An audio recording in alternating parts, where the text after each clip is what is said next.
Greetings from Podcastville. It's Monday, January 25th. Uncle Joey's Joint is brought to you by DraftKings. Guess what, cocksuckers? The golden tickets are here. You ready for the Super Bowl? We got fucking whatever happened yesterday. Now we got our fucking players. Everybody's ready. The teams are in. February fucking 7th. DraftKings is the official partner of Super Bowl 55 and is bringing back their golden ticket giveaway with up to $55 million in prizes. That's $55 million bucks with your name on each one of you cocksuckers. You want to get in on the action? All you got to do is enter DraftKings Super Bowl Prediction Challenge. And here's the best part. They're going to give you a chance to instantly win as soon as you submit your picks up to $20,000. That's a lot of motherfucking geeters we're talking about. And if you guess right, you got a chance to win $1 million fucking dollars. But guess what? All that starts tonight. You got college basketball. You got NBA basketball. You got fucking hockey. You got college basketball. You got Chinese ping pong. This is the season to be fucking jolly. Do you understand me? Download the DraftKings Sportsbook app right now. Use promo code Joey to enter the free $55 million Super Bowl prediction check. Can you imagine if you hit this and the fucking Mega Lotto? They'll be sucking your dick like that Chinese guy from United Airlines. You never heard from him again, did you? No. That'll be you on an island getting your dick sucked, your balls fanned. You and the DraftKings Sportsbook app. Use promo code Joey. Everybody gets an instant prize up to $25,000 just for playing. You got nothing to fucking lose. So use your promo code Joey now and enter the $55 million Super Bowl challenge only at DraftKings, the official daily fantasy partner of Super Bowl 55. Terms and conditions and eligibility restrictions apply. See DraftKings.com for details. And don't forget to download the app and press in Joey. Now, you got to be over 21 and you got to live in the areas where they gamble. Colorado, Tennessee, this is what the lawyers make me fucking say, all right? So, if you got a problem with gambling, we don't want you on here. Go take care of your problem. Go get a skateboard. Go take one of those fucking pills that doesn't let you gamble and come back. But if you're ready to rock, fucking DraftKings Sportsbook app is ready for you right now. Download it, press code Joey, and enter the $55 million Super Bowl Prediction Challenge. That's DraftKings.com/Joey. The joint is also brought to you by ONNIT, one of my all-time favorites. And now they're introducing these protein powder puffs. Korean barbecue, spicy cheddar, 15 grams per fucking bag. Where are you going to get that from? You got to eat 2 eggs to get that shit. You understand me? Not to mention melatonin, which is helping people sleep, and one of the vitamins that helps against COVID. You still got fucking Alpha Brain, and you still got New Mood and Shroom Tech. I mean, what don't they have you covered? What the fuck have they done for you not to go to ONNIT.com right now? Go to ONNIT.com right now. Take a look at the great selection of supplements they have and get back to me, bitch. But it all starts by you going to ONNIT.com right now. Click on the supplements, whether it's the protein powder, the Shroom Tech, these new protein power puffs that are fucking delicious. That's what I ate during the fight Saturday night. I was hungry, a little late night, 12:45. A little apple, maybe a little protein puff. They also have the little, let me tell you something, they have some peanut butter, chocolate, protein fucking bites that are tremendous also. Listen, when it comes to ONNIT, they're the best. That's why I do business with them. Go to ONNIT.com right now and press in church and get 10% off of any of their supplements delivered right to your fucking casa. Who's better than me? Nobody. Who's better than you? Nobody on a Monday morning. The joint is also brought to you by CBD Lion. Why haven't I got hooked on pain pills? Why? Because CBD Lion has helped me through this fucking surgery.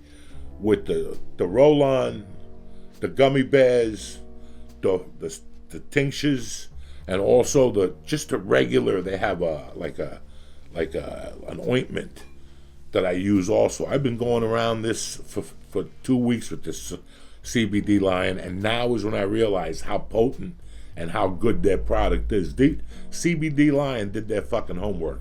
They're like the rest of these companies that put some fucking sugar in water and you're jumping up and down. I feel great. No, you don't. Stop lying to your fucking friends. I feel good right now. And I just had 2,000 fucking staples put in my leg. You understand me?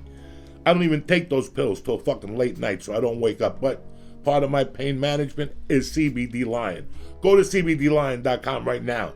Take a look at their third-party lab results. Learn about CBD, CBN, and how they can make an advantage in your fucking life. Go to CBD Lion right now. Press in. Joey, Church, whatever the fuck you want. And get 20% off delivered right to your fucking crib. Let's get this fucking party started. Enough with the chitter-chatter, Joey. It's Monday morning. We got shit to talk about, people to see, and things to do. Enjoy.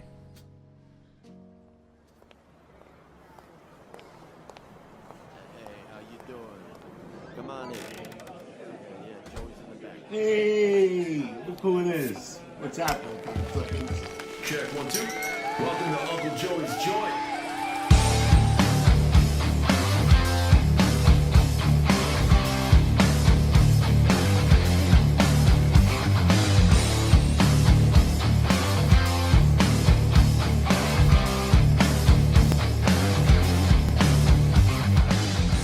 What's happening, you bad motherfuckers? Uncle Joey here, Monday morning, January 25th. A beautiful fucking day to be alive. We're doing this podcast, and I got a couple things to do. Today I get the stitches taken out, and I got physical therapy. The leg has been feeling great. Thank you for all the well wishes.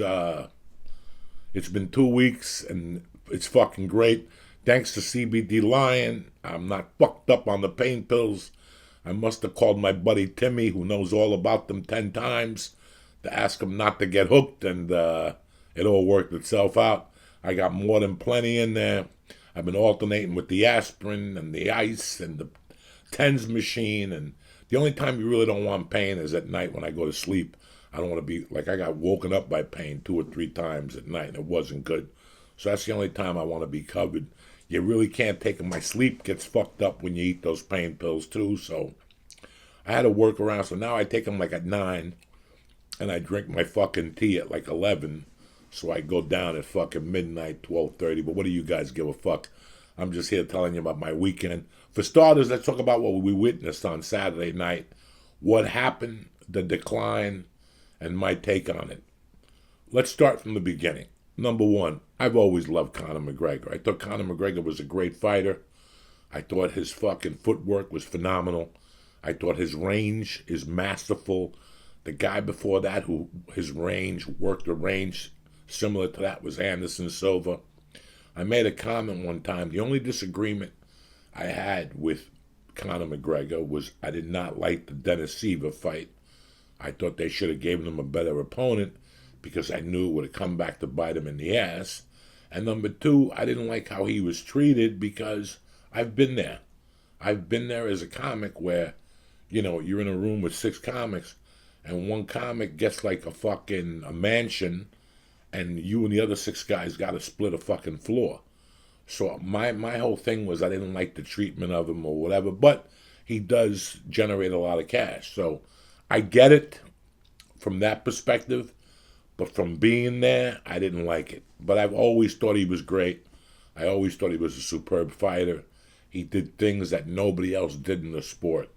You know, he was a 2-time fucking champion. Now you got to ask yourself what happened. Me, I love to be an observer. I've always been an observer. You look at things, you shut your fucking mouth, and you see what happens and what goes down in that. I can tell you one thing for sure about me. When I started watching MMA, and I was friends with Rogan way before, like I didn't get into MMA till maybe after I was friends with those guys for 10 years. I didn't want to see 2 guys wrestle with fucking bikinis on. And, you know, I came from the Bruce Lee school. I turned on the UFC one day and I saw Butterbean. You know, a guy's got a body like mine. He's in the ring fighting. I thought this was just like a fucking joke. And then I actually saw Anderson Silva in his first fight against Chris Leben. And I was blown the fuck away. I became a fan. I also watched the Ultimate Fighter finale, and I had become a fan. There's nothing to do with Rogan. Rogan and those guys they would be sitting in the car talking about jiu-jitsu all the time. I didn't give a fuck. I was looking out a window like Rain Man, stoned to the gills, thinking to myself, what are these fucking assholes talking about? Sweeps and fucking arm bars and shit. But once I watched the UFC, I really started comparing MMA to stand-up. I started looking at my career and what my strengths and weaknesses were. In the MMA, you have jiu-jitsu, you have wrestling, you have boxing, and you have kickboxing. And you have to combine them, and you have to see how they come at you from all angles. Well, in stand-up, you have storytelling, you have improv, and you have the straight traditional stand-up setup. So I was always very, very good at improv. I started improving, not in an improv troupe. I started on stage improving by myself because in Boulder every week I had the same fucking mutts eating the same fucking steak special, and you had to give them new jokes every week. I wasn't that good in the beginning, so I had to just improvise. So I got really good at improvising. And today, I'm still very good at improvising. There's only one problem with improvising, that it's either everything or nothing. You either go 100%, I either look like a fucking god that's floating up there, or I eat a bag of shit. The third week at Uncle Vinny's, when I came back, I ate a bag of shit because I relied on my improvising. I gave up on my fucking storytelling, and I gave up on my traditional setup punchline routine. So comedy and MMA are very much connected because they're an art. There's 100 ways to do an armbar. If you walk into 3 different jiu-jitsu schools, you'll notice that each one will give you a different detail that one didn't give you because it's an art. There's 30 ways to fucking do a Kimura. There's 30 ways to do an armbar. There's 30 ways to make somebody laugh. So I'm a fan of MMA because it made me a stronger stand-up comedian. When I saw Conor McGregor, I thought he had all the tools. He was great. They hyped him up. The Dennis Siva fight pissed me off, and I became vocal about it. And people took it the wrong way, like if I didn't like Conor McGregor, and that wasn't the case. You guys know I'm not a hater. I give props. Even when I don't like certain people. I may not be a big fan of somebody musically, but I give them props. You know, I saw Jerry Cantrell once at the Roosevelt Hotel. I said hello. The guy looked at me like I was fucking, like I had AIDS and COVID. I could tell he wasn't that nice of a person. I asked around, people were like, "Ooh, you got to stay away from him. He doesn't even do certain radio interviews." You understand me? It's not now. Do I not listen to fucking Jar of Flies, Dirt, you know, the other one with the dog on the cover? Do I not listen to them? Yeah, and fuck Rotten Apple and Nutshell. There's no better guitar playing. But Jerry Cantrell, I'm not a fan of because of his personality. But whatever, that doesn't. Whatever, that doesn't. It doesn't fucking affect me in no way. I'm still a fan of his fucking music. I was never a fan of McGregor. I just wasn't a fan of the treatment, and that Dennis Siva fight should have really been a Frankie Edgar fight. And Frankie Edgar was a different Frankie Edgar, and it would have came back. Let's say he would have lost. Right? He was still 25 years old. He was still making money, and he still could have, in his prime, which is 29, 30, 31, he would have been a phenomenal fighter. If McGregor would have took 2 losses down the line early, he would have been a phenomenal fighter.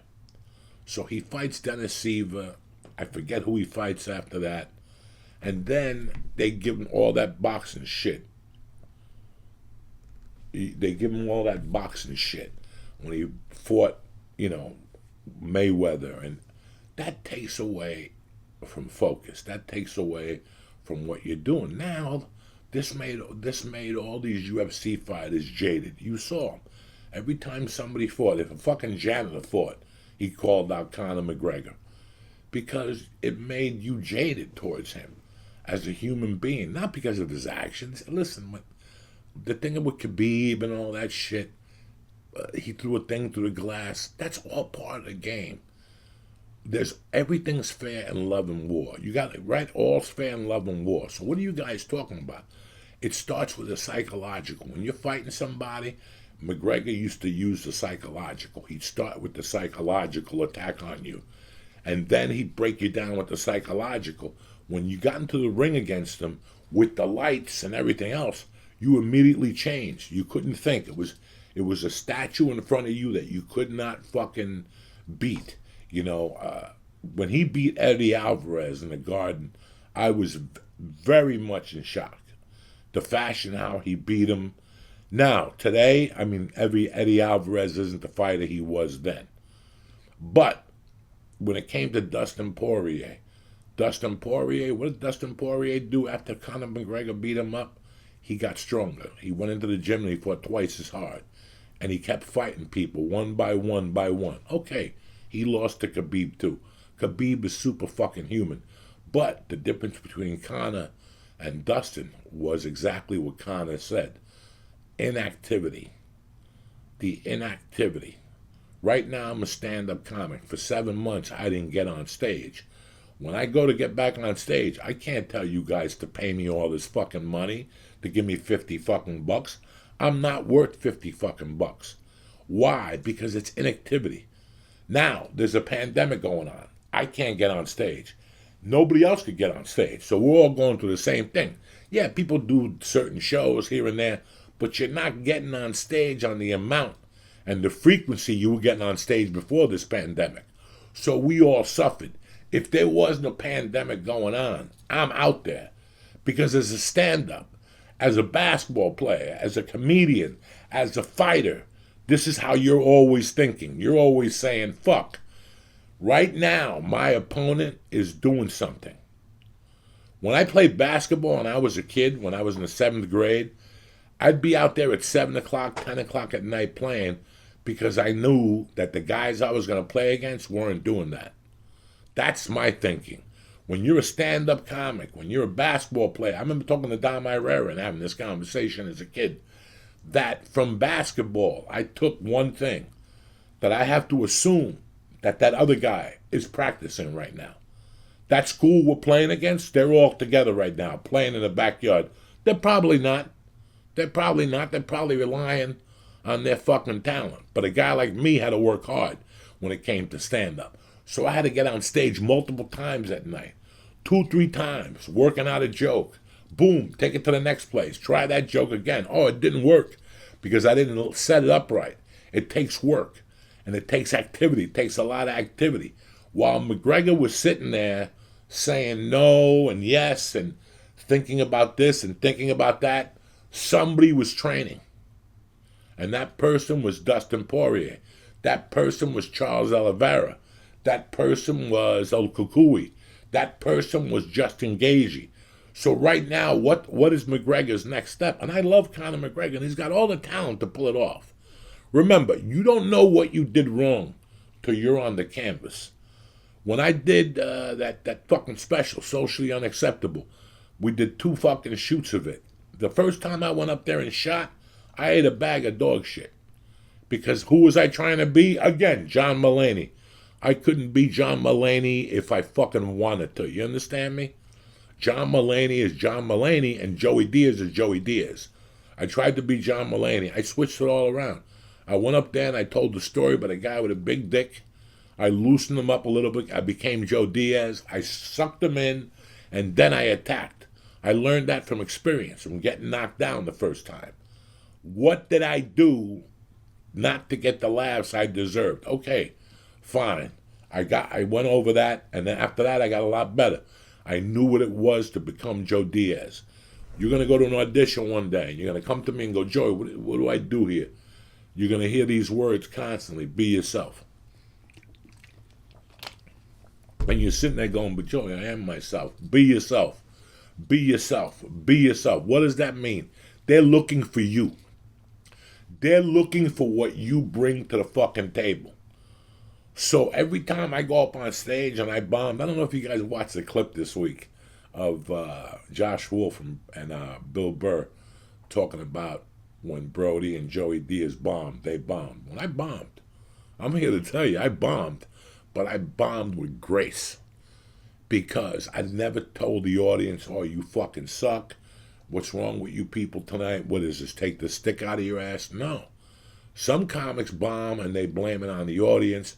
Some comics bomb and they blame it on the acoustics of the fucking room. Some comics bomb and they blame it on the drunk lady in row 52. No. Whenever you bomb, you blame it on your fucking self. I know I do. Whenever I bomb, I walk off that stage, there's a little grin on my face. Part of me is breaking. I'm walking like fucking St. Lazarus. Part of me is breaking, but the other part, I'm trying to keep my composure. On the way home, I know the answer why I bombed. I came out too cocky. I did this. I didn't use this joke. I set this joke up. I insulted this guy wrong. These are the things you learn by doing. But in activity, it's like a fucking stand-up. It's like when somebody comes up to me and says, I'm going to do fucking stand-up. I'm just waiting for right 5 minutes. When I walk away, I'm like, good luck. And I'm not trying to be a scumbag or negative. I know that you're approaching it the wrong way. I don't want you to write 5 minutes. I just want you to get on stage and get it over with. The quicker you get on stage, the quicker you get this disaster over with. It's like people, I'm going to lose weight and join jiu-jitsu. Hello? What do you fucking join jiu-jitsu for? To lose weight. You're never going to lose that 30 pounds to join jiu-jitsu. Just go to fucking jiu-jitsu and do it. Inactivity is fucking horrible. You know, the last 10 months, the first 6 months of this fucking thing, I couldn't write. It wasn't that it was an activity. I would go to write my journal in the morning. I would finish it. But when I'd read it back, it'd be talking about sushi and fucking the Mars and the Kennedy assassination. My mind was all over the place. I wasn't zoomed in. I wasn't fucking focused. Now I'm focused. You know, when I first started going to Uncle Vinny's, I was dying a slow death. I would have to come back here at night and fucking stay up and write a little bit and adjust this joke and listen to this one. And, oof, that joke is fucking horrible. You have to be very honest with yourself. So when Conor hit the fucking mat against Nate Diaz, when Conor got choked out against Nate Diaz, my life would have changed if I was Conor. I'm already making $1 million fucking dollars. What's the biggest investment I can make? The investment that you make in yourself. I would have hired Vinny Magalese off the radar to sign a contract that nobody would know, that Vinny Magalese would be training me with my fucking jiu-jitsu. He's one of the best in the fucking world. I would have the best boxing trainer available to me. You know, I would pull what GSP did. GSP wasn't the champion because he sat at home and fanned his balls. You know, when I saw GSP on the fucking gymnastic rings looking like fucking Jesus in Nazareth getting hung upside down, I'm like, this guy's a fighter, but he's doing gymnastics. This guy is exploring his body in ways that nobody else has. He's taking the money he's making and he's investing in the number one investment you could ever do, yourself. So, you know, when Conor lost against Nate Diaz, when he got choked, right there, my game would have changed. We all rely on that one fucking thing. Yeah, listen, if I'm bombing, all I got to do is slow it down a little bit and go into a story that you've already fucking heard. I could change it around. I could add it. That's what I usually, that was my go-to. You know, if you're bombing, you could always go to a story. I didn't want to be that guy. I wanted to be able to switch it up. If I'm bombing, get my composure back, put my opponent in my guard. It's putting your opponent back in your guard, and go back to the basics. Grab the sleeve. Push him towards you with your knees. It's the same thing over and over and over. Nothing happens. So if my fucking storytelling isn't working, I pull you back into my guard and we start from scratch. That's why I told you how MMA, how jiu-jitsu, and stand-up are the fucking same. When you start going off the beaten path, you pull the motherfucker back into your guard, you hold on to his sleeves, and you push him towards you. That's what, and you pull him towards you. and you try to fucking dissect them from there. Go for an armbar, sweep them, whatever the fuck you want to do. It's the same thing with fucking comedy. Conor always depended on his left hand. You can't just depend on your left hand. You know why? Because everybody's got strength in the UFC. Conor, if you watch the fight against Khabib, watch the 4th round. Watch how quickly Khabib slips in for the takedown. It is the most brilliant thing in the world. Conor never even saw it. I'm not putting Conor down. I'm just telling you that Khabib was so good at that move that he engaged Conor with his hand, boom, and after that, Conor didn't get back up. He tapped. That's the second time he got choked out with a rear naked choke. I wouldn't have mind if he got a Kimura. I wouldn't have mind if Khabib would have got him with a triangle or an armbar or something. But to get taken down the same way Nate Diaz took you down tells me that you didn't work on that. You didn't work on that fucking move. And again, I'm not here putting down Conor McGregor. I love Conor McGregor.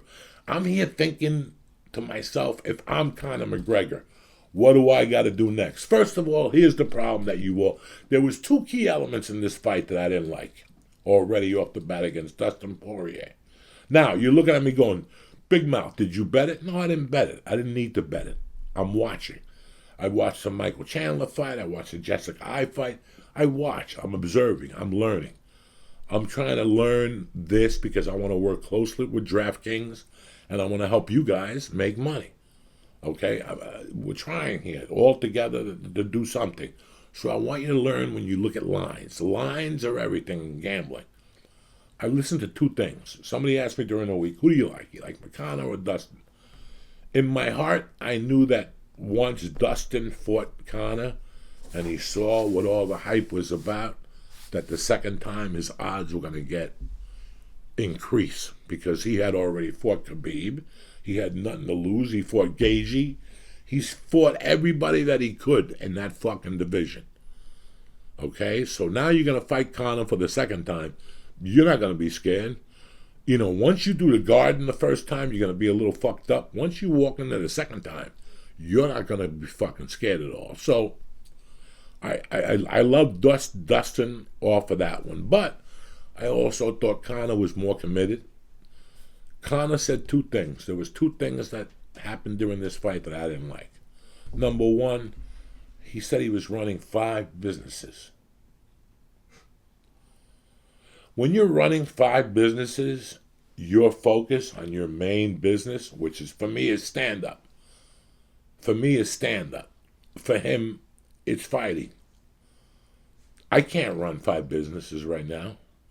Could you imagine me trying to run a consulting business, a podcasting firm? Like, I'm not just in charge of Uncle Joey's joint. Now I got 20 podcasts under me, trying to be a dad, trying to be a husband. Somewhere along the line, it's going to fucking slip. Somewhere along the line, it's not going to work out. I understand you're trying to provide for your family or whatnot, but at the end of the day, number 1, the first thing you are is a fighter. So you got to focus on fighting every fucking day. I was having a hard time there. Like when I went to shoot the Soprano movie 2 years ago, I had to cancel a few dates. Every day my agent would call me. When do you want to reschedule the dates? Guess what I did? I stopped talking to the motherfucker. I stopped talking to him and my manager. I would not take their calls. I'm focusing on a movie, bitch. For me to do the best job I can on this movie, I don't really give a fuck when they reschedule the Texas date or the Utah date or the fucking San Francisco date. They're not going anywhere. They're going to be there forever. I focus on what's in front of me. And that's what the problem with most people are. They open up a business or something, but they got 90 things going on. Then the business fails and they wonder what the fuck happened. You're trying to cover too much real estate. You're only one person. There's only so many hours in a fucking day. Right now I'm having a great time. I'm almost finished with my first chapter. I know it's taken me a little longer than anticipated. I told you from the beginning I was retarded, but I'm sticking to it. Because I have time to write the book now because I don't have all these other things in my fucking life now. Mercy's back in school, fucking, I got a little time there. So I make myself hour 15 blocks and I sit down. Sometimes the leg lately hasn't let me sit because it goes right into the back of my hamstring and it kind of cuts off circulation sometimes. So I got to be a little fucking nuts, but I'm almost done with it. But I have the time to include the book now. When I was doing all the podcasting and the fucking road work and dealing with industry and auditions, I didn't have the time. Now I got nothing but time. They ain't gonna shoot dick till fucking next year. So do you follow what I'm saying to you? I didn't like that point that he had 5 businesses. And number 2, that they're already talking about Khabib. He didn't even beat Poirier yet. And they're already talking about an upcoming fight with Khabib. Well, we're in talks with Khabib. For what? For what? Let the kid fight. This is why I tell people to work with what's in front of you. I don't give... Do you think I give a fuck about September right now? Do you think I give a Frenchman's fuck about August? I give a fuck about one thing. Monday, January 25th. My stitches are coming out. I got physical therapy. And tonight I get to eat dinner with my family, my wife, and I get to write my book. That's all I give a fuck about. February 19th and 20th, I added dates for Uncle Vinny. February 19th, my birthday, to me is like fucking the year 2025. Like, I don't even think about it. It's got nothing to do with me. I worry about today. That's the first move. Then I worry about the week. That's the second move. Then I worry about the month. I try to time everything out. But I don't try to worry about, well, I'm going to do this. And then I'm going to do this movie. And then I'm going to reoccur in there. I don't worry about that shit. That's how you get fucked up by thinking. I worry about what's in front of me. So right away, he hadn't even fought Dustin Poirier. And they're already talking to Khabib. Why? Khabib already told you. Khabib told you. Khabib is a man's man.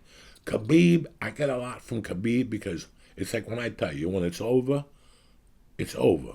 I'm not snorting coke no more. I'm not snorting coke no more.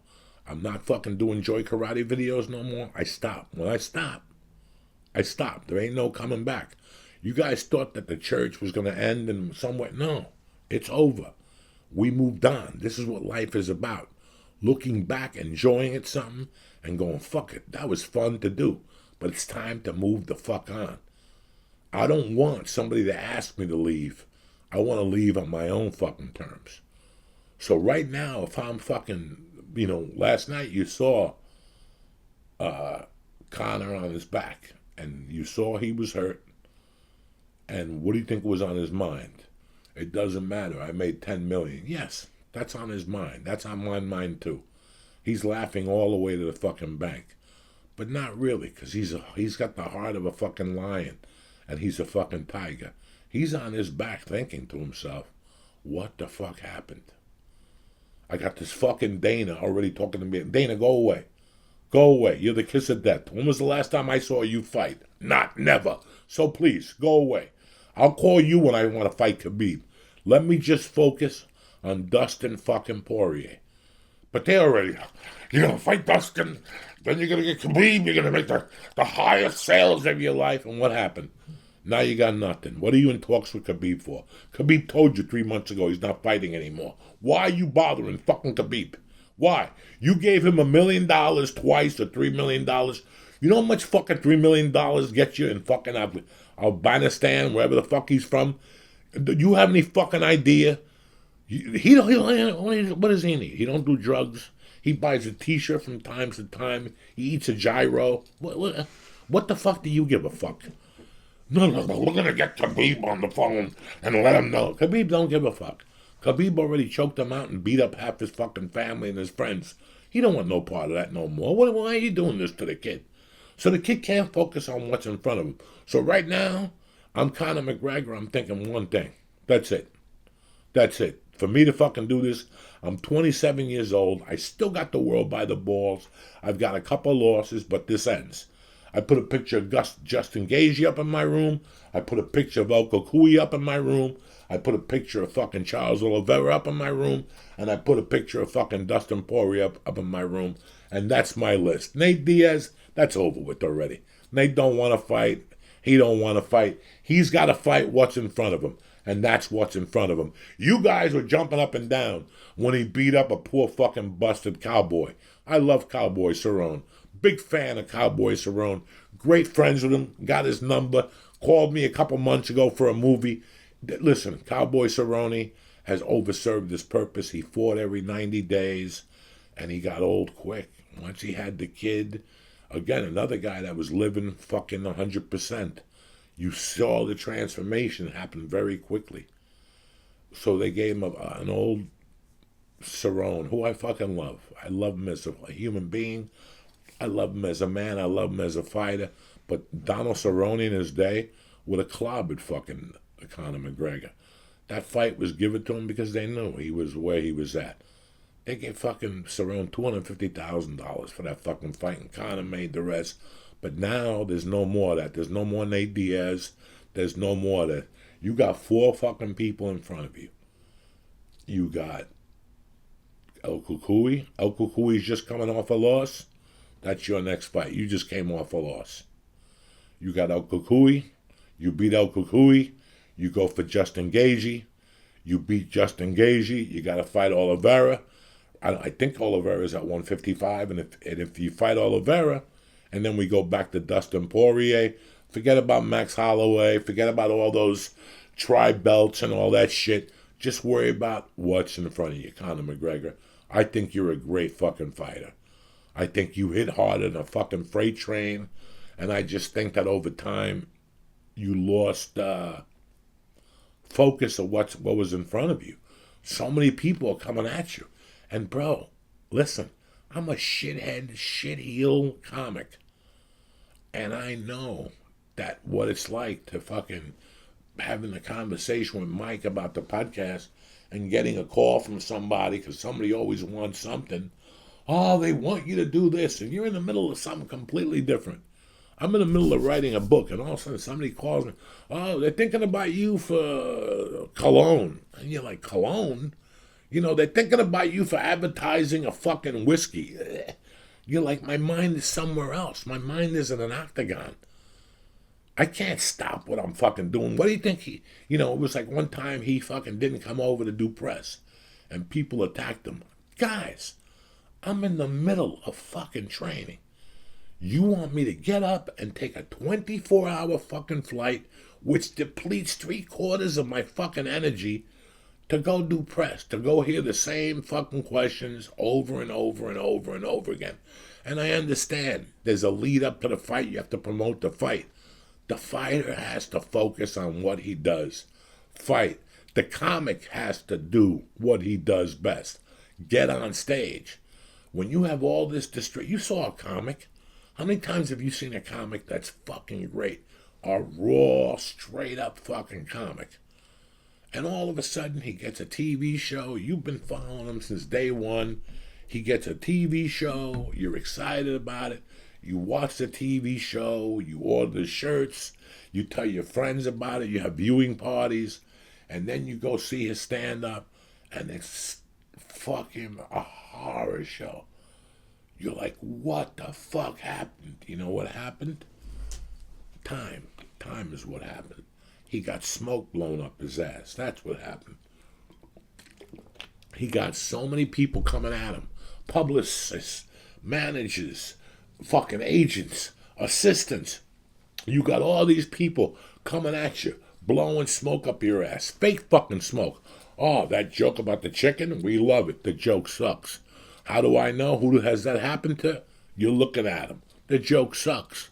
But they'll tell you whatever the fuck they want to hear to build your confidence. I appreciate that. But I'd rather you be honest with me and say, Joey, this ain't working. This ain't working. You got to make it stronger. Okay, then I have to sit down and write it out every week. Same thing with this podcast. I was struggling in the beginning. There's podcasts that I still feel like I'm struggling. But guess what? I'm going to keep pushing. When this podcast opportunity came up and I spoke to Mike, I had 2 options. I had 2 fucking options, okay? My first option was to order cameras, drill holes, and wait. We would have just gotten the podcast started right now. If we wanted to do this podcast, how I wanted to do this podcast would have just got off the floor by now. We would have just got all the boards, all the wiring. We would have just set up the bar with electricity, and everything would have been up to deep, except we wouldn't have had no fucking guests. We would have been in the same fucking boat. So when this opportunity came up, I had two options. I could sit here, write stupid jokes, go on Twitter, go on Patreon, and keep telling you guys that the podcast is coming soon. The podcast is coming soon. The podcast is coming soon. And meanwhile, Charlie's doing a podcast. It may not be the best podcast in the world, but he's in that bush getting stronger. I'm over here getting fucking weaker, telling you I'm going to do a podcast. Do you understand what I'm talking to you about? So I had choices to make, even with this podcast. I came here and sucked dick for fucking 3 fucking months. I came here and ate fucking ass for 3 fucking months with this podcast. I had no direction where it was going. I didn't know where it was going. I didn't know. Right now, I still don't know where the fucking podcast is going, but I'm sitting down during the week and I'm focusing on what I need to tell you and what the message is to get across. So at least we have something to work with. It's not a 2-3 hour podcast no more, because I'm not a fucking ego. What am I, Fidel Castro? I'm going to sit here for 8 hours and bark out fucking orders? How egotistical do you have to be? This gives me enough time just to tell you what I'm thinking about, to talk a subject to you that's common. We're both having common about what we saw on Saturday night. What we both saw on Saturday night. Michael Chandler was great. And still, my heart goes out to Conor. I'm still a fucking fan, and I want him to do this fucking simple thing for me. And that's to put 4 pictures up. I think he's the number 4 rated lightweight in the world. Well, let's take the number 3 in front of you, and you're going to take them down one by one. This would be my plan. One by fucking one. I get the best jiu-jitsu instructor. I get that guy from Penn State, that the world's greatest wrestler.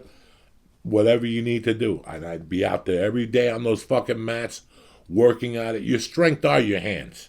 Your hands are your strength. Yeah, I'd hit the pad from time to time, but I would focus on the stuff that people are going to attack now. What's the first thing that happened last night? Dustin Poirier took him down in a Conor McGregor style takedown and kept him down, and Conor got up, okay, but now that let Conor know he could take him down. So Conor's got to let people know that he can't be taken down, because now everybody that goes up against Conor is going to do exactly what Khabib did, is take him the fuck down. And it's that simple. But with all that said, I'm still a big Conor fan. I hope he comes out of this victorious.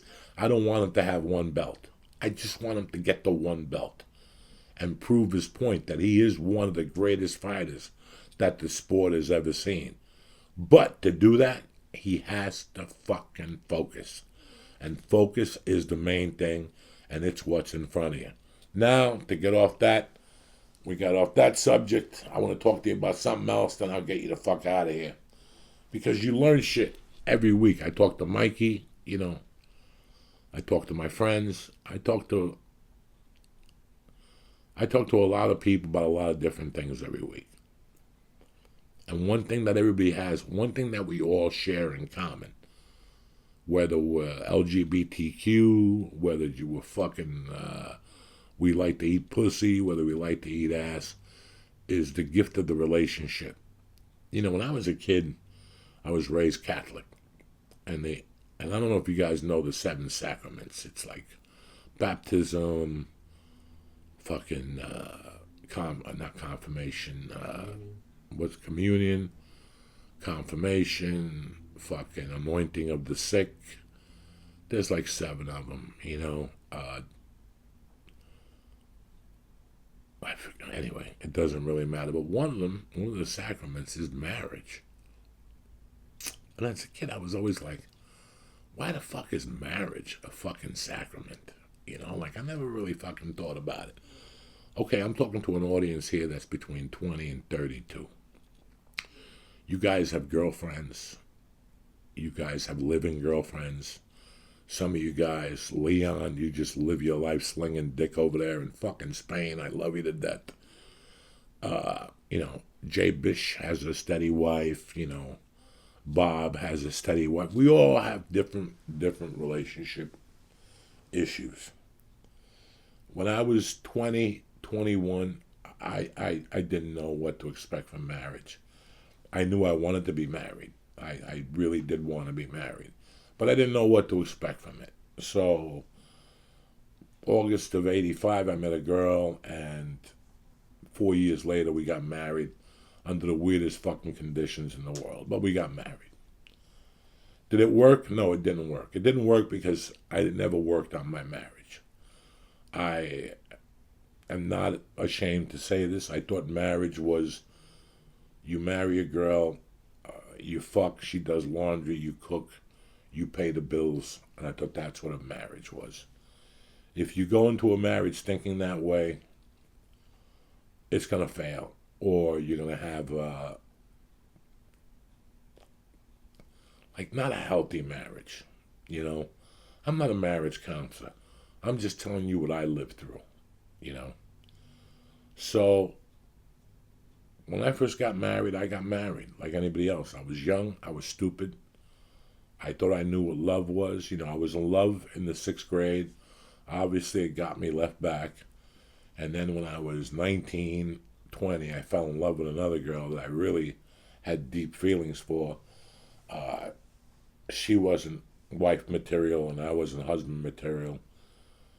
And we missed our mark, and that really broke my heart, my relationship in 84. We're dear friends today. Today, me and her are dear friends. She lives 20 minutes from me in Jersey. We talk once, twice a week. You know, whatever. Love. We were in love. We were better friends than we were lovers or boyfriend and girlfriend. But after my heart got broken in 84, I did what every other man does. Oh, I'm not going to ever get married again. Oh, I'm never going to have another girlfriend again.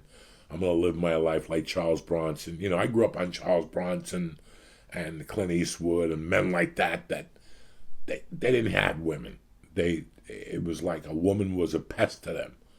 They had a woman, but they were sort of like a pest, like it's over, you know. And that's what I looked at women as when I was 21 to 25. I had respect for them.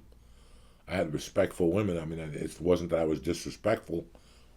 I just didn't really know the games of marriage and why they call marriage a gift. I know that on October 15th, 1991, when that girl came in and told me she wanted to get separated, I was very happy because I could do comedy now. I wasn't happy because I couldn't raise my daughter, but through time, another unhappiness took over my heart. And it was the unhappiness of failing at marriage. I failed at the most common thing that we do, the gift of communication. I failed. Guys, I don't know how to tell you this. I cried myself to sleep more between 1993 and 1996 than I did the years after my mother died, and I was 10 years younger. I cried myself to sleep because I wanted to be a productive member of society. I cried myself to sleep because I wanted to succeed as a comedian. But the tears that came out of my face the hardest was the tears of losing my wife and failing as a husband. Because you got to be fucking retarded to fail as a husband.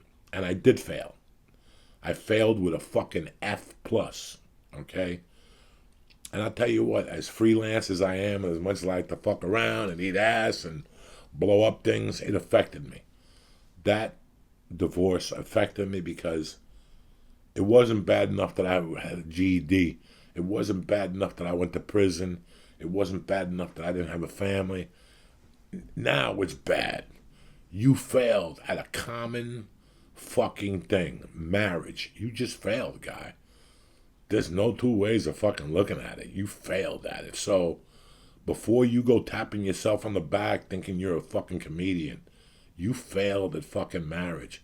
And guys, it bothered me. It bothered me, but I did what we would do.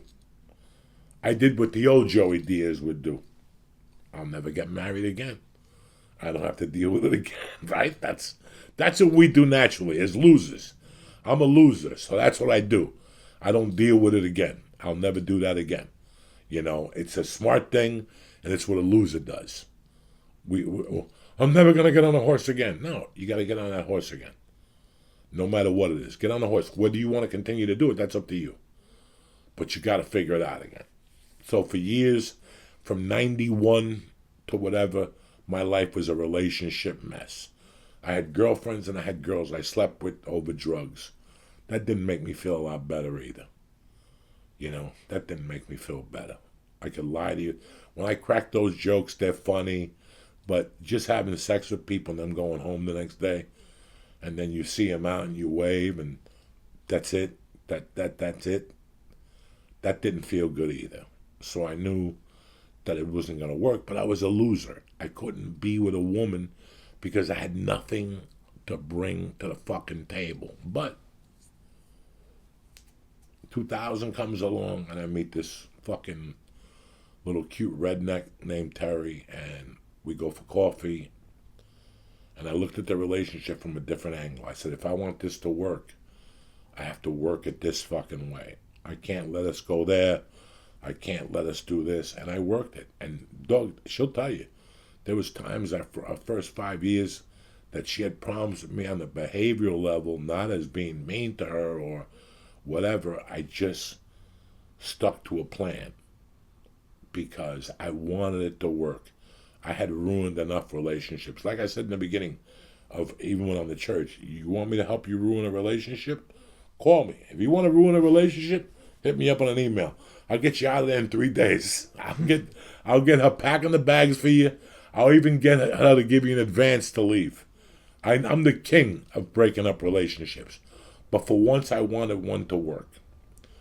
And one thing, I was with her for a year. Then we were living together for a year. Then came 5 years. Then in 2007, I got clean from cocaine. Then 2 years later, I thought to myself, what the fuck was I thinking? Why haven't I married this girl? Is it because of my fear from the first marriage? Yeah, it was, because I don't think I'm going to have to cover the spread. Yeah, it was. Well, guess what, bitch? You're going to have to cover the spread as a man. So whatever the fuck you're feeling or doubting, you better push that to the side, and you better marry this girl, because if not, you're going to lose her. And if I lost Terry, I wouldn't be here today. Without Terry, I wouldn't be in this position today, because I didn't make Terry my wife. I made Terry my partner. And instead of not taking her opinions because she wasn't a comedian, I started taking her opinions, and I started asking her for questions, and I started asking her different about scenarios. And instead of being a hardhead, it's like I was telling somebody the other day on the phone, you could go solo. I was talking to Christy Bellich, a dear comic friend of mine, and I was telling her that you could go so far, even in music. Mike is sitting right across from me. You could go so far in music, but at some point you're going to need help. It may not be the help you want to need, but you're going to need help. They're going to show up.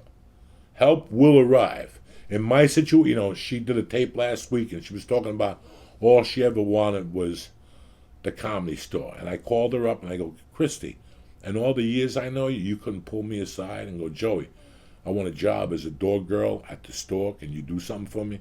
For Christy Bellich, I wouldn't have done it in a heart attack, because I know she's a hard worker. Look at Christy. Follow Christy Bellich on Facebook now. She's out every night doing comedy. COVID or no COVID, then she's reading horoscopes. She's a hustler.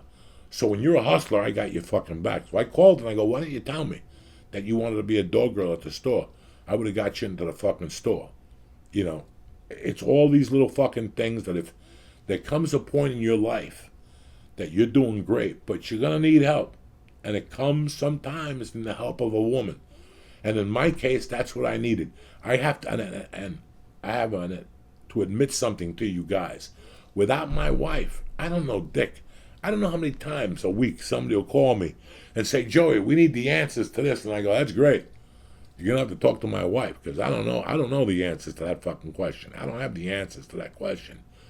So I made my wife my partner, and my life changed 150%. I have a life.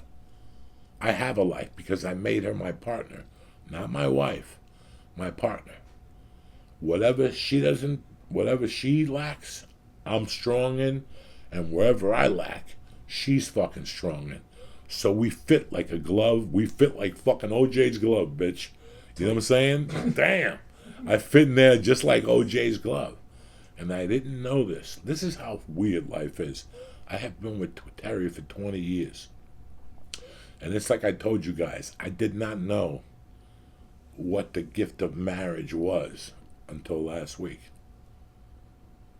Until 10 days ago, the first time I had to go in a shower with my fucking stroller, and she had to sit there and watch me take a fucking shower. I felt like prison. The first time you take a shower in prison, the guards watch you. They fucking watch you. You know how fucking humiliating that is?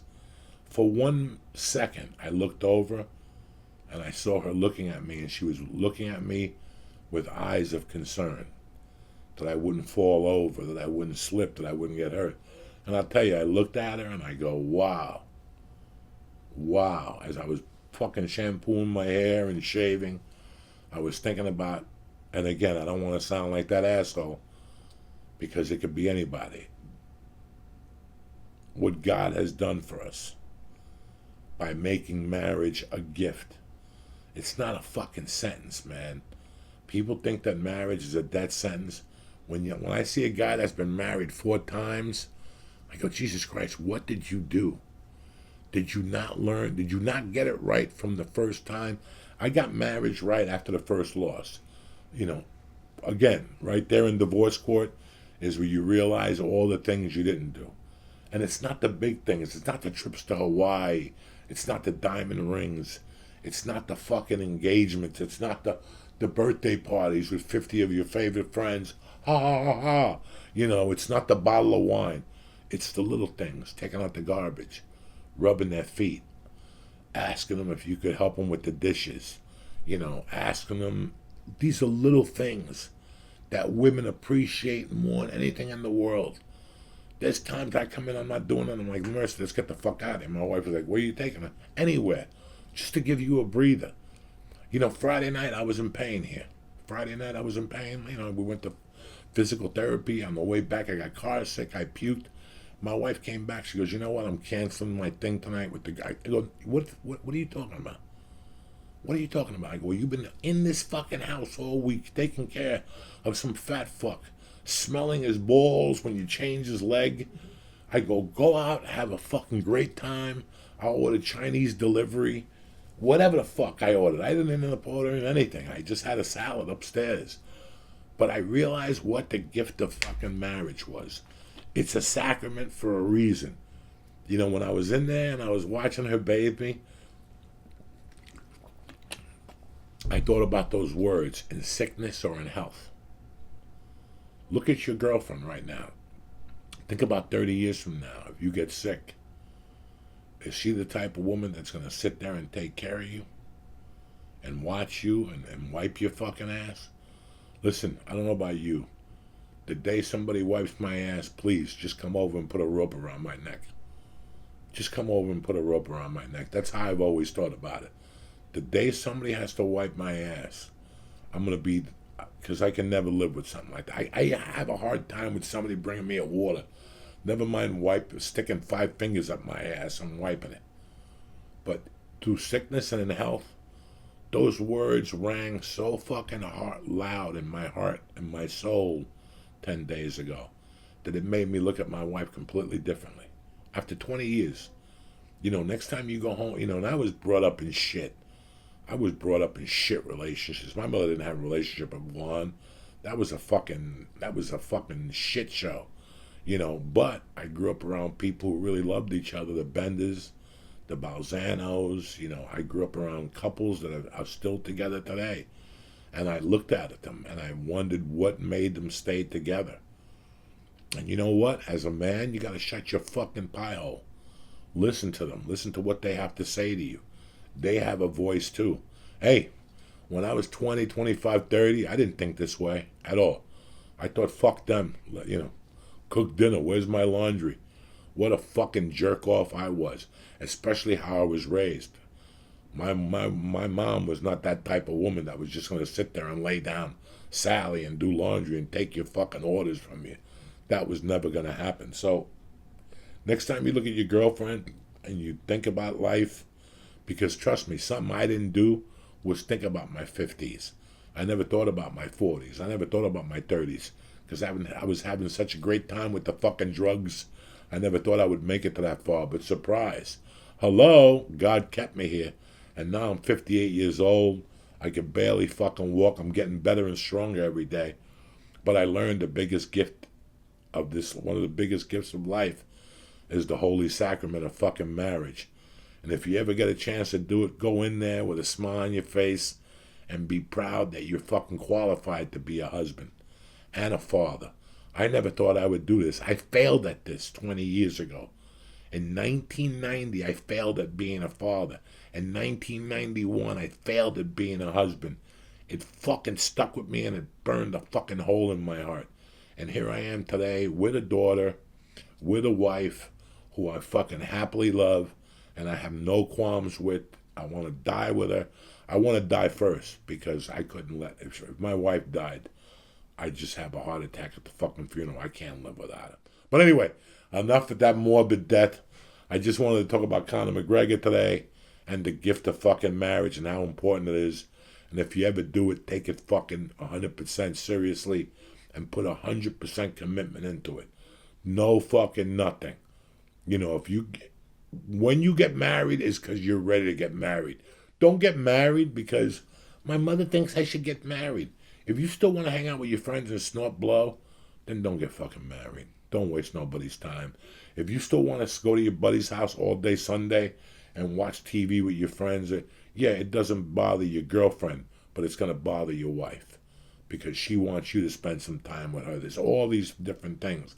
I'm happy I was man enough to push my pride aside, some of my manhood aside to make this marriage work. I'm very happy because I could have not lived my life with 2 divorces. That's an automatic fucking death sentence for me as a human being, as a Catholic, and as a man. And that's it for January the 25th, 2021. I wish I could have made this podcast funnier today, but it is what it is. Funny comes out when it's supposed to come out. It's not supposed to be forced. I'm happy you're still even watching me. I'm having a great time. Thank you. I'm having a great time on the Patreon. Thank you for the messages. Like I said, I'm leaving here to go do PT and to get the stitches out. I wanted to get this out of the way first so I still would have some color in my face because after they take the stitches out, I think I'm going down today. But I'll be back Wednesday. And don't forget tonight for DraftKings, you got NBA action. You got college action. We're going to walk you right through this. I don't want nobody getting into any fucking gambling problems or gambling debts. We're going to do this the right way. Small amounts. Every week we get better and better. I want to thank you for watching Uncle Joey's Joint. I want to thank you for watching, for being on Patreon. $3, $5, and $10.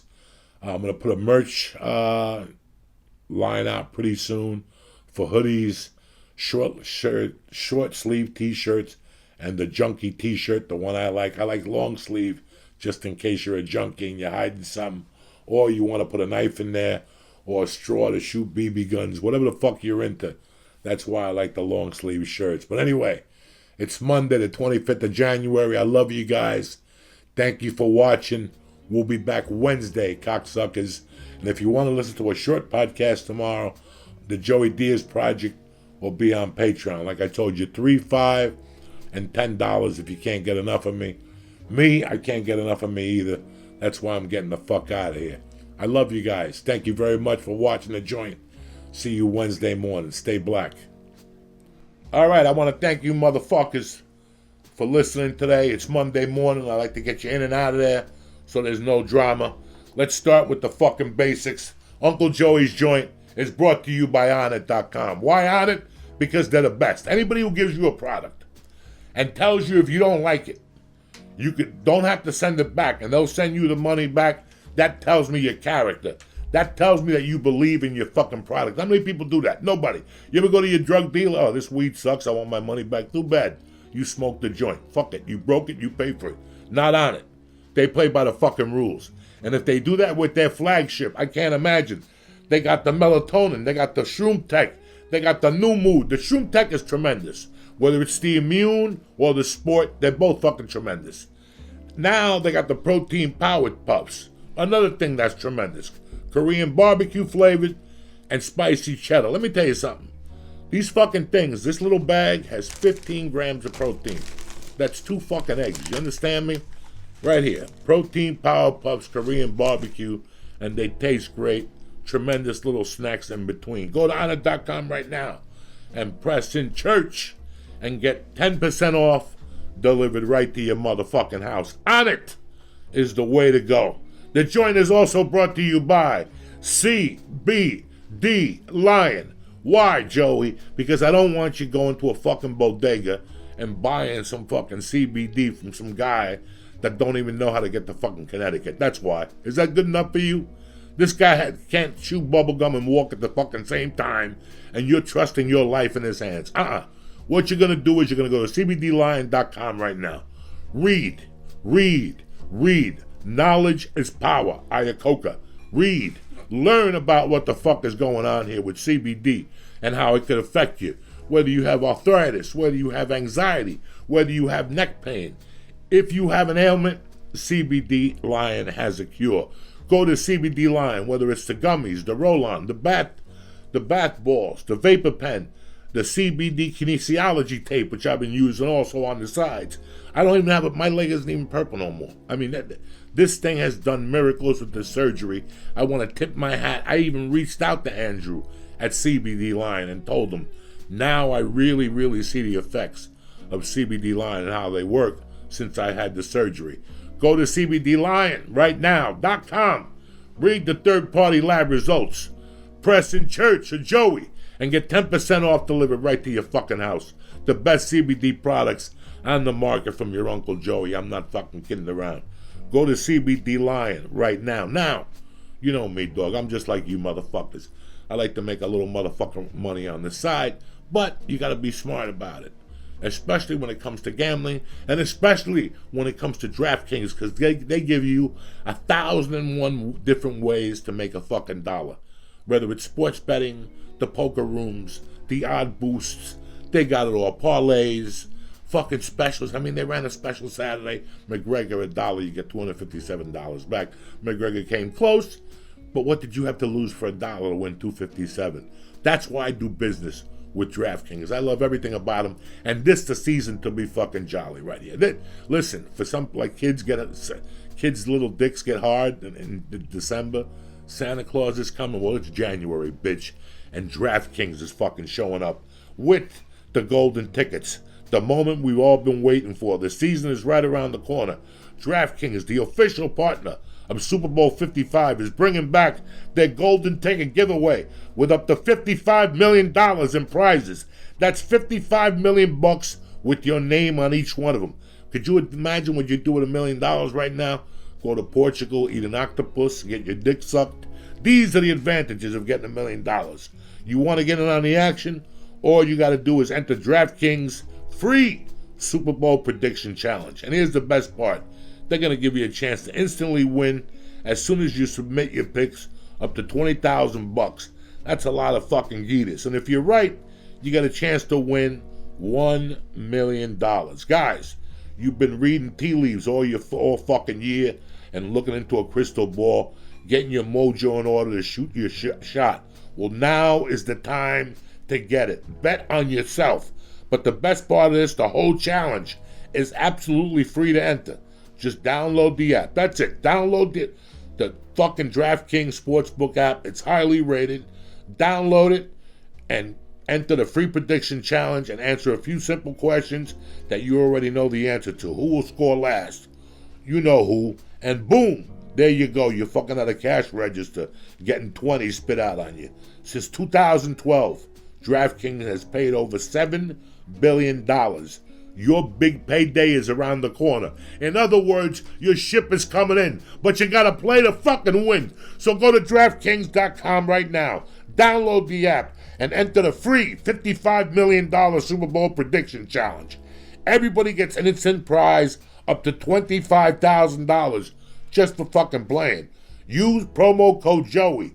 Now enter the free $55 million Super Bowl challenge only at DraftKings, the official daily fantasy partner of Super Bowl 55. Terms, conditions, and eligibility restrictions apply. See DraftKings.com for details. Don't forget to download the app right now as we speak and press code Joey to enter the $55 million challenge. I love you motherfuckers. Have a great Monday, and I'll see you Wednesday, all right? I'm over here waiting for the fucking snow like an Eskimo. Stay black.